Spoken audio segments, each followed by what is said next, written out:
انسان سخت مزاج کب بنتا ہے جب بہت سارے لوگ اس کی نرمی کا غلط فائدہ اٹھا چکے ہوتے ہیں۔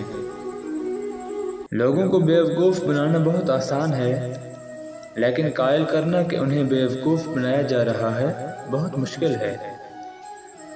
ان لوگوں پر زیادہ توجہ دیا کرو جو تمہاری جیت پر تالیاں نہیں بجاتے۔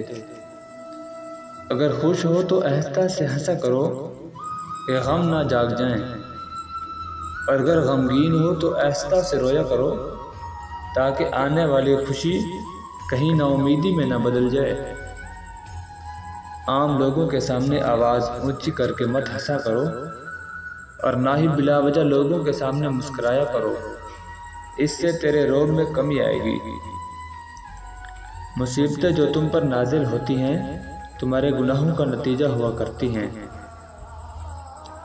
اگر لوگ تمہیں کسی مصیبت میں نہیں ڈالتے تو تمہیں بھی چاہیے کہ تم بھی انہیں مصیبت میں نہ ڈالو۔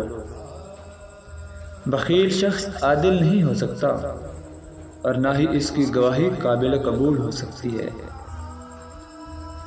گھٹیا اور ذلیل لوگوں سے دوستی کا ہاتھ مت بڑھاؤ۔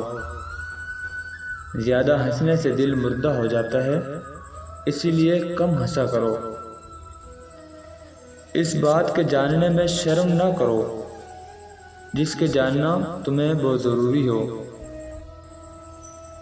عورت کے تقدس کی حد یہ ہے کہ فرشتوں سے بھی عورت کی بناوٹ کا پردہ رکھا گیا ہے۔ اپنے پڑوسی کی دی ہوئی تکلیفوں کو برداشت کرو اور ان کے ساتھ بھلائی کرو۔